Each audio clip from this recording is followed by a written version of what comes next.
I got my long johns on. It's like really cold out there. There's snowflakes. Oh, here comes the cold stuff. You know, one thing that's kind of cool about Boulder is it snows. Yeah, I mean, really snows, like, feet, not inches. Sometimes, not all the time, but anyway, when it snows, it goes away, like just in a day or two. I used to live in Montana, and oh my Lord, it would be like 5, 6 feet deep for months. Everywhere you go, you were slipping on ice. It was so dangerous. I just felt like, oh my gosh, my number's up any second. Just like, it was freaky. But here, it's just like you don't get too threatened by it. It's like, ooh, it's cold to walk in. It's hard to keep for me. I like being warm, so it's like hard for me to keep warm. I mean, I don't care how many coats or anything. I wear my gloves, my hats, everything, and I still freeze. But it's not too threatening because it never gets like gloomy and like all overcast. Oh, Seattle, I used to live there too, and it was so gloomy. I mean, not all the time, but it's like it was overcast a lot. So I don't know. I love Boulder because it's sunny all the time, every day. It's like it's so rare to ever have an overcast day. I can't even tell you. I don't remember hardly what they look like. When it is snowing, the snow is coming down. Yeah, it's overcast then, but anyway, I'm babbling. This is like a I guess you could say like a sequel to the video that I did called Significant Supernatural Experiences I've had. That was probably like about a month ago, like in preparation for Halloween. I thought it'd be kind of fun to talk about supernatural experiences because I lived in a haunted house for years. It was so fun. It was really cool. You wouldn't think so, but it wasn't that scary. It's like when things get moved around, it's just kind of like you just get used to it and you're like, oh, okay. Something got moved over there this time, or something got moved over here, or you don't really think about it. You don't really, I don't know. It's not as scary as you would think. They weren't bad. They were nice. The spirits were nice. And back then, I didn't. I would tell my coworkers stuff that would go on at home, and they'd just be like, "Aren't you curious? Like, what's going on around you?" And I was like, "Kinda," but it's like I don't necessarily want to know because I don't want to like see people's faces, like half of a face or crazy stuff that kid saw in that one movie. I see ghosts or whatever. So it's like I don't really want to know. A part of me does, and a part of me doesn't. And and then I was like, curiosity got the best of me, and I was just like, I gotta find out more about what this stuff is all about. So, and here I am, many years later, doing this for my job. Um, okay, I wanted to share a couple of really cool experiences. Well, okay, not one of them isn't cool. The first one's really cool, but it's also kind of freaky too. So they're both freaky. Anyway, gosh, all right. I think this was the most profound thing for my husband at the time because he was a real doubter. He did not, he knew me back when I believed in all this stuff, but I didn't really know what was going on necessarily. Um, So, hi, if you're watching. Can you believe this? That I'm doing this for a living now? Oh my gosh. So, yeah, I think the most profound thing that happened to him that kind of made him realize that this stuff's for real. You guys, I mean, I talk about fairies being real. I talk about leprechauns. Some of you think, well, actually, I've never heard any of you say I'm crazy for believing it, but it's only because I've seen stuff, you guys, and I've experimented extensively. And just like with enlightenment, I've experienced enlightenment, and it's only because I had an open enough mind to really, like, when I was reading this book, I just really, really tried to see if it was true.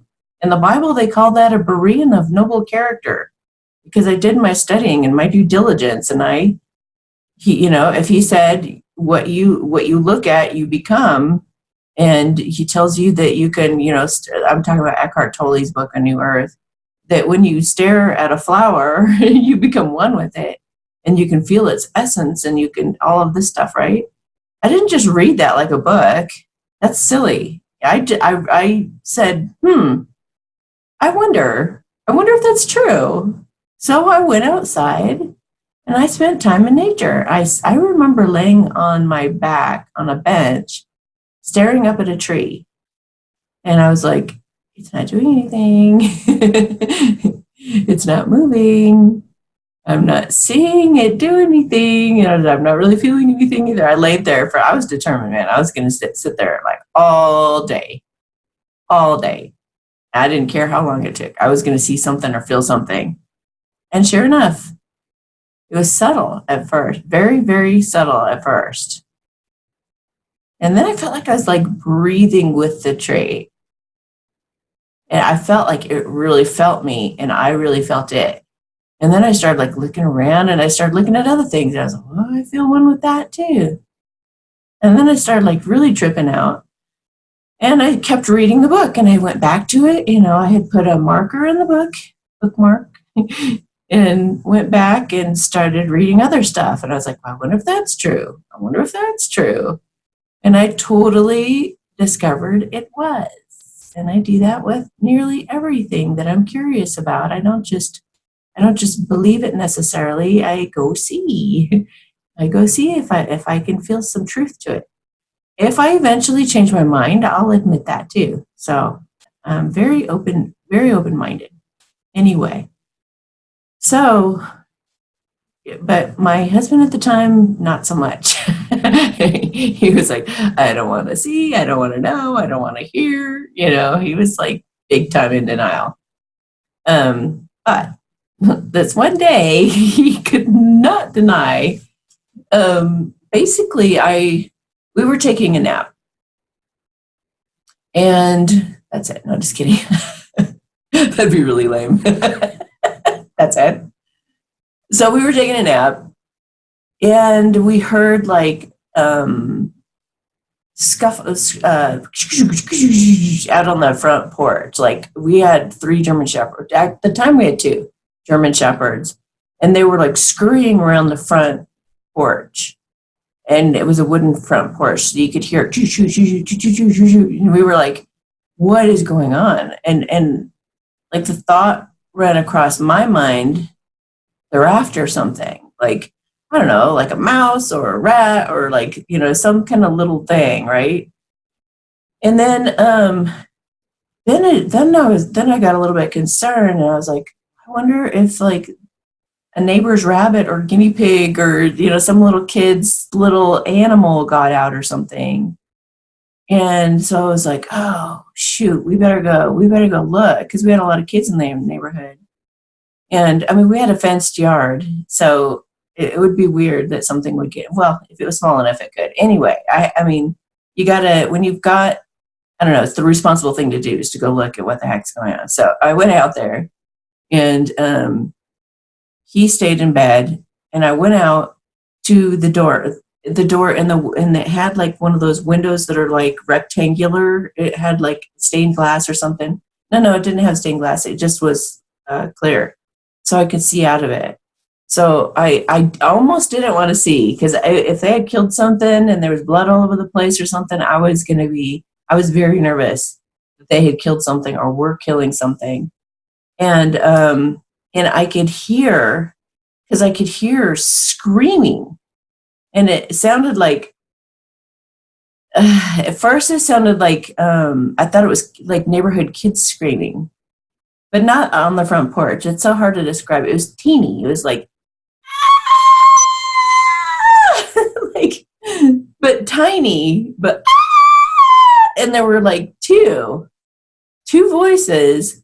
They were very similar. It was like almost like the same voice, but there were 2 of them.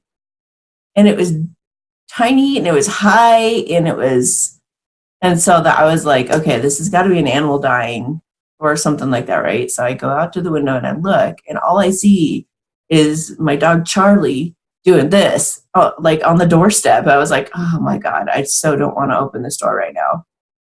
I don't even want to know what was screaming. And he heard it. He heard that screaming stuff, that screaming sound. And I think that's why I thought it was kids too. I know I'm not telling the story very good, but yeah, it was the screaming and the scuffling that we were like, oh shit. So, but I got up the courage. I was like, any courageous moment just takes a few seconds to do it and it's over with, it's like, so I turn the knob and I open the door and I look out and I was like, there's nothing going on. And I'm looking and looking and I'm like, there's just a couple of like little seedlings. Like, like my dad likes to rescue trees and he had seen these little seedlings on the side of a highway or something that he thought wouldn't survive. So he went and dug them up and he put them in like these little pots, filled it up with soil, and he put it in the pot and he brought it to us and thought we could save them. So they were just sitting on the front porch kind of waiting to be planted because my dad had just been there to visit or something. So that's all I saw. Those plants had toppled over, and the soil was on the porch, and Charlie was kind of digging at them. So I was like, I'm so confused right now. And then all of a sudden I went, oh my God. What we were hearing was the screams of the plants, the seedlings. And I just got chills. And my face, like I lost all blood in my face. I was like, that's impossible. And then I remembered hearing some psychic said, you can actually hear plants. Like you can hear, like they have an essence, I mean, you talk about like vegetarians are like, don't eat meat because it's cruel. And it's like, it's cruel to eat vegetables too. They're alive too, you guys. If you want to, I mean, I make it all about like honoring things, like be grateful for the food that you're eating, whatever it is. Honor that. But anyway, so these things had been screaming and we heard it. Both of us heard it. So I went back in the bedroom and I was like, you're not going to believe what that was. And he said, oh God, what? He said, did Charlie kill something? And I said, not exactly. And I said, not that I know of. He goes, well, what was it? I said, it was those seedlings. He goes, what? And he like sat up. He goes, what? I said, yeah, it was those little seedlings that were in the potted plants. He didn't believe it. He jumped up and he went out there and he looked and he goes, oh my God, that's what we heard screaming? I said, yeah. And he was shooken. I mean, I've never seen him look like that. He was so, I think he even cried. I mean, I think we both got all teared up. Like that was a miracle. Like that, a miracle, but like awful too. He felt so bad. He collected those things. He like rushed over and started putting it all back together, putting the soil back in and doing all this. And, we were like, Charlie, why did you do that? Obviously they must have had some kind of attitude toward each other or something. And so he goes out back and he builds this little like a cage to go around these little seedlings. And he tried so hard to nurture them back. And he had protected them from Charlie ever getting to them again. He was going to, his plan was to get them big enough to where he couldn't do that anymore, And he put so much love and so much energy into trying to get those things back to, toughen them up and get them back alive again. But they died. It was really sad. And he was really shaken up by it. He was so deflated by the fact that they didn't survive. But anyway, that was just such an incredible thing. So yeah, everything is alive, you guys. Everything, even a lamp has what do you call it? It's an essence to it. It has like an aliveness to it.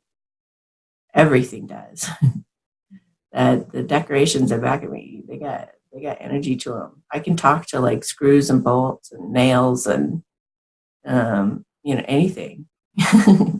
And I do. And I talk to them all the time. And it's like really, really interesting to see what they think of things, some things feel ignored. If you haven't used some utensils for a while, sometimes they're just like, use me. I was in the grocery store the other day and there were all these orchids and they were just gorgeous, a huge display. And I'm minding my business, but I look over at the orchids and I was like, oh my gosh, they're so gorgeous. But it's like, I'm not good with plants. I kill them, obviously. That wasn't me. I mean, I didn't do that, but I'm not very good with plants. I'm getting better. But I looked at those things and I was like, no, Amy, don't do it. And as beautiful as they are, I was like, I'm not taking that on. And they're poisonous. I always have to think if plants, you guys, if you buy plants, always consider whether they're poisonous to your cat or dog or not. Just got to watch that stuff. Orchids are terrible for cats. They're toxic. But I don't have a cat yet. So I can always, adopt the orchid out. So there's all these considerations, and I'm looking at these orchids, and I'm like, and then I heard a fairy. Actually, there's a couple of fairies, and they said, "We'll take care of it." And I was like, "Oh no!" At a grocery store, you guys are saying this to me in a grocery store, and it felt like a typical mom that has like little kids, like, please, we'll walk the dog every day. And you're like, yeah, right. The fairies are responsible, though. They're pretty good at following through. They just said, thank you. So they like talked me into getting this orchid. And it's gorgeous. Where's the other one? Oh, I have another one here. Okay, this is funny too. Maybe you'll see the other one and sometime I'll show you. It's so beautiful and it's white. Oh my gosh. And you got to take really good care of them. You can keep them coming back. I talked to like an orchid specialist one time, and she said if you take proper care of them, they'll keep blossoming year after year. But you really do have to take good care of them. So don't throw them away just when they're done blossoming. Try to nurture them back to health. That might be a good challenge. Anywho, so I get in line, and I'm like, oh, fairies, man. And, I got this gorgeous orchid, and I'm like, isn't this beautiful? I say to the cashier guy, isn't this just so beautiful? And he's like, okay, and then this lady overheard, she goes, yes, they are so beautiful. And I was like, thank you. Yeah. I mean, wow. Right. And she goes, oh, I just feel so bad for this other one. It's over on our clearance table and it's been sitting there for weeks and it is so beautiful and nobody's buying it. And I was like, oh, I said, go get it. So she went and got it. Here it is. Isn't it pretty? Oh my lordy. It is so beautiful. They're like, yeah. Everything loves to be appreciated, They're so happy right now. Look at you guys, you're so beautiful. Anyway, so I adopted 2 orchids. But that's how life can be. You can talk to everything, everywhere. You can interact with everything, and they'll tell you feedback. They'll tell you things. They'll have cute little requests sometimes, like I've been stuck in this corner for too long. Could you take me out and put me on display somewhere or whatever, And I just okay, all right, here we go. Anyway, the other story. Okay, now this one's kind of like brace yourselves, a little freaky. Again, we're taking a nap. Apparently we napped a lot. Because this is another nap story. No, but we were at the time there was a bedroom and then there was a bathroom right across the hallway. So I got up to go to the bathroom and our dogs were out in the kennel. Our 2 German Shepherds were out in the kennel, and that was out back on the other side of the bathroom. So there was the bedroom, hallway, bathroom, dog kennel, in the backyard. And so I was going number 1. Not that you needed to know that, but yeah. So I'm in there doing that. And all of a sudden I heard, and it sounded like there were like maybe 5 rats in the wall in back of me. And I was like, that's weird. How did rats get in the wall? Or how did some kind of creature get in the wall? And why is it scratching to get out? Like it wants out, like, so I turn around and I'm looking, like, do I need to help something? Do I need to like make a hole, let it out? Like it's asking for help. Maybe it heard me in here. So now it wants out, something like that, right? Then, and it was like probably 10 or 15. And I was like, where the hell did these other rats come from? Did somebody come and dump a bag of rats off? Like, and how did they get in my wall? And I was like, this time I think I stopped and I was just like, what the heck? And then it was like 50 rats.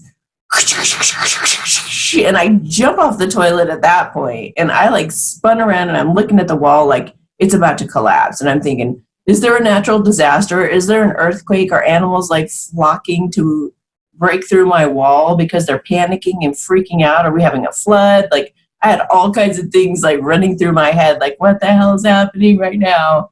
And right about that moment when I was panic stricken and like up against the wall, like holy crap, and looking at the wall, ready for something to happen, all of a sudden, something like those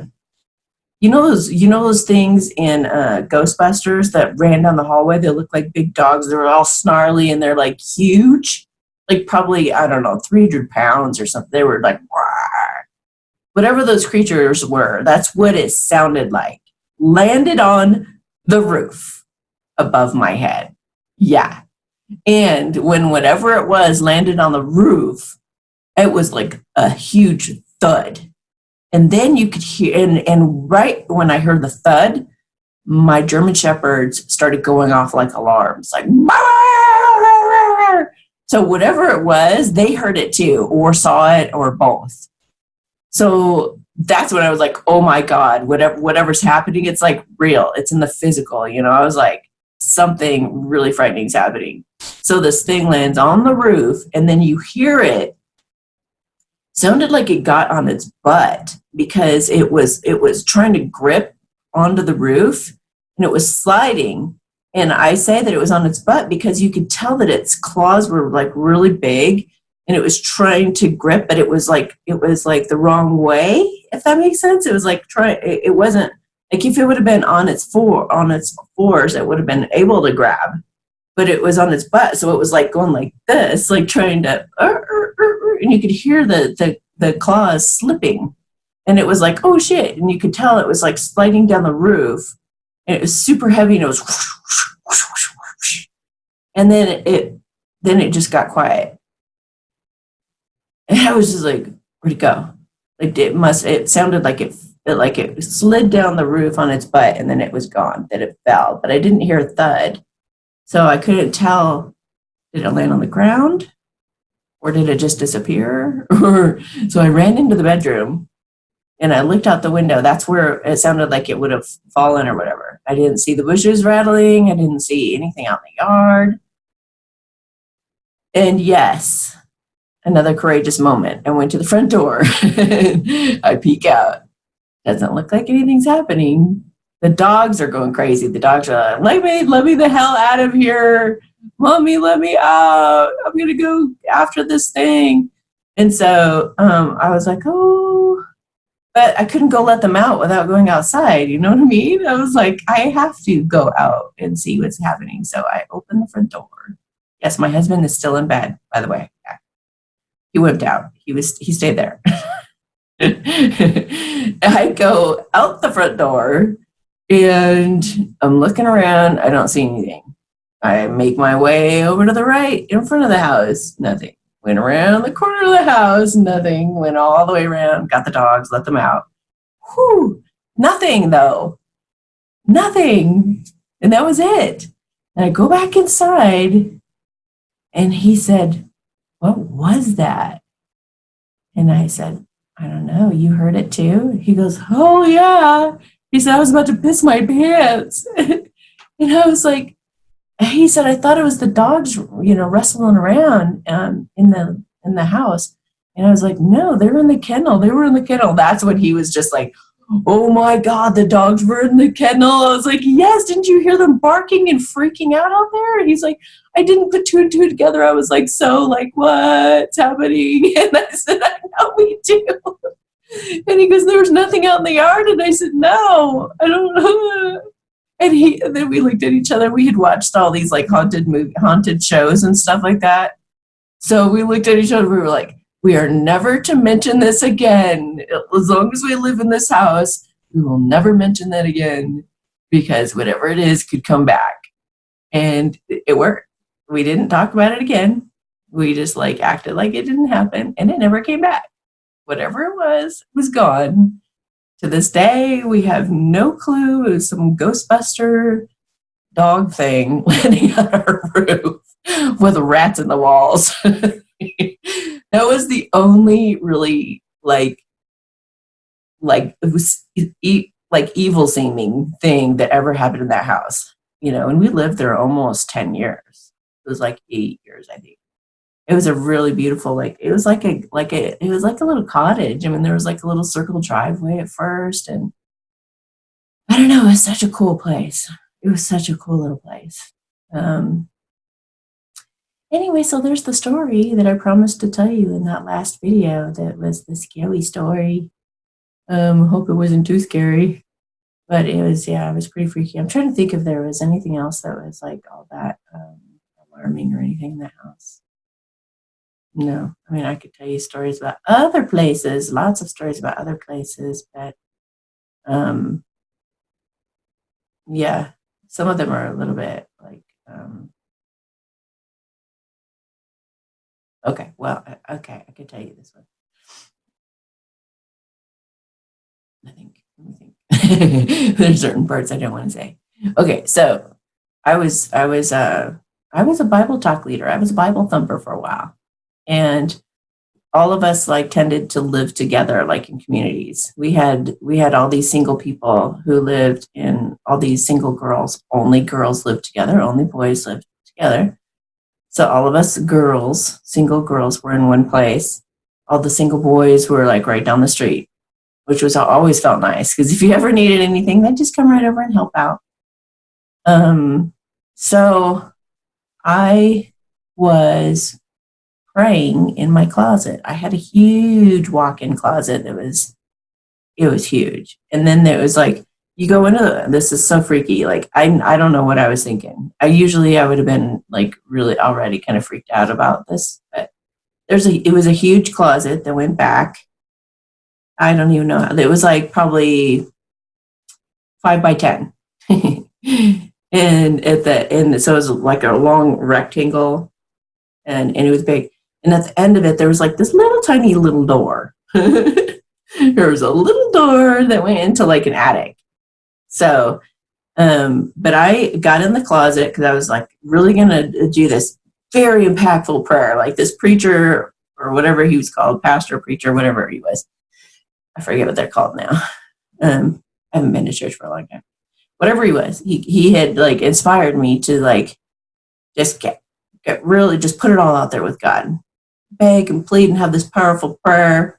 I was naked, and I'm like, I'm just gonna do this like bare naked, like powerful prayer thing, right? So I go in my closet and I'm like bearing my soul, just sitting cross-legged up against the closet door in the dark. And initially it felt really great. I was like, oh, this is like liberating. This feels good. Like I'm going to just have a good cry with God and just, I don't remember what I don't know. It was just going to be like one of those life-changing moments, right? So I'm in the closet, back to the door, cross-legged in the dark. But you know how there's always a little bit of light that comes through the door, like in the crack of the door, either underneath or on the side or whatever. There were some suitcases at the very back of the closet. And so you could see kind of like a rounded corner shadow. I don't really have anything. A rounded corner shadow from the suitcase was cast upon the wall in back of the suitcase. Okay. Um, and I was staring at it because it was the only thing to look at in the dark. And when your eyes adjust to the dark, you just like look at whatever's there, right? So I'm looking at this suitcase, and the shadow of the suitcase starts to take shape. It starts going, and it turned into like a cat's head looking sideways. And I was like, that looks like a cat's head. Did that just take shape? Did that just take a form of a cat head looking that way? And I was like staring at it, like leaning forward, like, no way, you know? And then it went, and it faced me. So then it looked like a cat, like looking straight at me. I was like, holy shit. And I would like start reaching for the doorknob. Oh fuck. And I like fell back through the onto the ground and back at me. And I was like running, you know, like screaming on all fours across the floor. Holy shit, what's happening? And I like went running. And I'm like looking around, and I'm just expecting something to just come flying out of the closet or something and just go flying around the room. It was like an A-frame or something. And so the roof went shoom, and it was up in a loft. So my bedroom was in a loft at that time, so I ran to the edge of the balcony, and I looked over, and then nothing was happening down there. And then I heard like a cat run either down the stairs, up the stairs. I heard a cat running downstairs or something, and I was like, oh my God, you know, and I went to run to find the cat. I was like, where'd this thing go? And was it a real cat or was it a ghost cat? I scoured the whole entire place and we did have a cat at the time, but I went and looked in my roommate's room where the cat sleeps, and she was totally asleep on the bed, curled up in a ball. There's no way in hell that it was her. And the cat that I saw was skinny and black. I mean, it was like a skinny black cat. So it wasn't her. She didn't look anything like that. And so then I ran all around the house. I looked under furniture, like looked everywhere. And it was like, there was nothing there. There was nothing there, but I just had this feeling of dread, and I was just scared to death. And I called the boys, and I was just like, please come over and look for this ghost cat thing. And I told them what happened, and, you know, they looked all over the place and they couldn't find anything either. That was pretty freaky. That was really freaky. Other than that, the things that I think are freaky are spiders, big spiders. Went to Costa Rica once. It was so funny because there was this spider that was like this big. I mean, like that big. It was huge, and it was up on the wall. And I was like, call the manager, ask him to take that spider out or to do something, you know, like put it outside or something. And both of us, this was a different husband. So we're like, please remove the spider, you know, thinking that they would be all responsible and come on over and do it. The guy comes over, the owner comes over, knocks on the door, looks at the spider, and laughs his ass off and leaves. We were like, you're leaving? He laughed. Oh, that's just a little one. Oh my gosh, the guy did not remove the spider. We had to do it. Maybe he was actually a chicken, and he was like, you know, maybe he chickened out. It was like, you guys do it. I don't know, but that was pretty freaky. So big spiders are freaky. So are clowns and dolls. If I see a play, oh my God. Okay, so I go into this one haunted house too. Somebody's like, can you come do a clearing of my house, or this house that I'm house sitting for? And I was like, sure, you know. And then I get this really bad feeling. It's a really, really bad feeling. When I got up to the second floor, and I was like, something's really wrong. And then I saw a sound machine. Oh my gosh, you guys, sound machines are haunted sometimes. Like the machines that you use to go to sleep, they sometimes they're haunted. Oh my God. So I have another story that like, okay, but anyway, well, let me tell you the sound story, and I'll go back to the haunted place. Okay. Sound story. That husband I was just talking about, the Costa Rica person, he got me a sound machine to help me sleep. And it was like one of those like dome things that just make white noise. Oh, and the ratings were just like, yeah, it's the best machine ever to help you sleep. It's just wonderful. And we paid a lot of money for this thing. And it comes and we put it there, you know, and I have dreams of people being slaughtered. Yeah, nightmares. The first night that I used the thing, people are screaming, running everywhere, blood, guts, gore. I mean, it was like serial killers. It was like, what? You know, he's like, how was your sleep last night with our new machine? I was like, oh, I dreamt of slaughtering and killing and people running and screaming in the streets, bleeding and guts spilled all over the place. He's like, oh my God. It's like, yeah. Then, and I forget whether he had nightmares or anything. I don't know, but he was kind of freaked out by the machine too. I used it again the next night. Same types of dreams. Awful, awful nightmares. And I think this went on for about 3 nights. And finally I was just like, I don't think I like that machine. I don't like it. And then we even like unplugged it and I could still feel like it looking at me. You know, it was like, and I said to him, I said, do you feel freaked out by that machine? He's like, yes. And I said, do you feel like it's looking at us? And he goes, yes. It almost feels like it's alive or something. I was like, I know. And I said, and it's not a good thing, you know? So we were like, well, what should we do? Should we like bury it? Or should we like, what do I was like thinking if it, like, I was thinking it was like one of those scary stories, like with a Ouija board, you throw the Ouija board, it ends up back in your living room the next day. You know, like, how did this get back here? We just had this feeling like if we didn't do something strong enough, it was going to come back, you know? So then I got to thinking about it and I was like, you know what? Some people buy haunted stuff. So I'm just going to be honest and just say that it's haunted and try to sell it on eBay. And I did. Somebody paid actually more money than I paid for it initially because it was haunted. And I asked them, I told them the whole story in the description of what they were buying. And I said, if it does anything, like if there's any, like if anything happens, like let me know, like follow up with me and email me or tell me, you know, because I want to like follow up on the story of what happened with that thing. They bought it, but they never got back with me or anything. I was like, I don't know what that means, but I don't know. Hopefully they're still alive. It was freaky. Okay, so back to the haunted house, right? I saw a sleep machine just like the one. Yeah, that one.